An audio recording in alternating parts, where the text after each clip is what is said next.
Buen dia.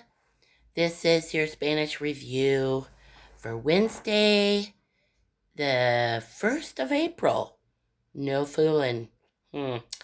So we talked a lot about um, the sky, the sun, the clouds, the animals, the girl, the boy, the teacher, the student, the banana, the apple, the manzana, the apple, I mean, the orange, um, all kinds of words. And we talked a lot about breakfast, desayuno, and what we had. And we decided it probably was not a good idea to have torta, cake, for breakfast. But it was a good idea to have huevos, eggs, for breakfast. Or pan tostada, toast. Or like leche, milk. Una manzana would be good, an apple. Or una naranja for breakfast. Yeah, some sort of fruit. Yeah. So we talked about all that. We talked about how easy it is in English to just say what you want to talk about. Girl, the girl, right? Boy, the boy. Instrument, the instrument. But in Spanish, thank you very much, it's a little harder because they have 4 different ways they use the. One way is el. So when you want to say a boy, you say el chico. If you want to say a girl, you say la chica. Or if you want to say the mother, you say la madre. And if you want to say dad or papa, father, you say el padre. So Spanish is a little harder. We talked about Spanish feminine nouns, most often ending in A, but not always. And masculine nouns. Nouns are person, place, or things, right? People, places, things. Masculine nouns usually end in O or E, but not always, right? And we have some examples of that, which we're going to have to review when we get back together. So then that takes care of just like one apple, one orange, one egg, one piece of bread, one cake, whatever you have for breakfast. But when you're talking about 2 pieces of cake, or 2 or 3 or 12 or 90 eggs, huevos, like more than one, then you're going to use los huevos. Fun to say, huh? Los huevos. It's like sounds like you're having a serious conversation. Oh, by the way, los huevos. Yeah. So, that's more than one egg. And since huevo ends in an O, we use los, which is the plural of el, the egg. I know this is confusing, but this is why we're doing your little notebooks and writing everything down. And then I even like glue these little pages into your notebook so that you have it when we get back together. You see all our list of words and things. So the plural of la, like let's say you really love the mountains.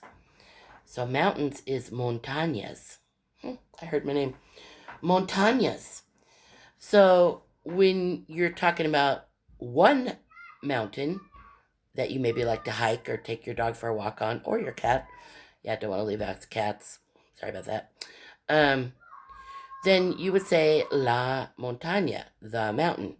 If you like to just go generally into the mountains, sort of anywhere, and you want to use the plural, then it's las montañas.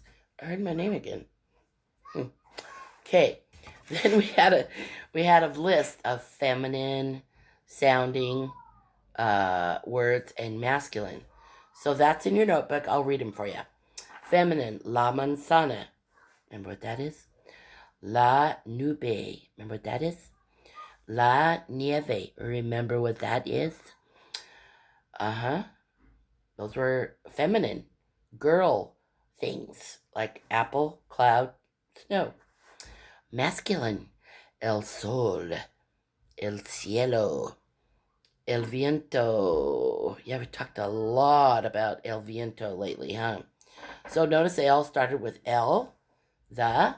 So sun, sky, and wind. Those were all boy thes, singular. So then you change manzana into las manzanas, clouds into las nubes, winds or el viento into los vientos. Los cielos is the heavens or the skies. And then we just practiced a lot of singular and plural, el, la, los, and las, with lots of words after them. Yeah.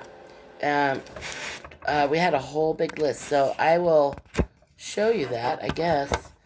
Every time I try to turn my camera around, it just does not work. So maybe you could see that. That's our list. And then over here we had to like draw stuff. And the kids have decided to call me Profesora Cuchara. Yeah. So they have their own names too. All right. Then we talked about the Old Testament, Testamento Viejo, and the New Testament in the Bible, Testamento Nuevo. They didn't learn those words, but we looked at Psalm 104. The arch of your house is based on the waters. You make the clouds your carriage. You go on the wings of the wind. So in Spanish, Salmos, that's how you say Psalms, Salmos 104, verso 3, sorry. Que establece sus aposentos entre las aguas.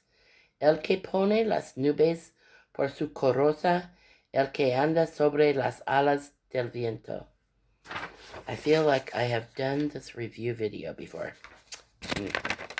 Okay, so that's about it. We just basically review and answers questions. And then your next assignment, we're going to talk about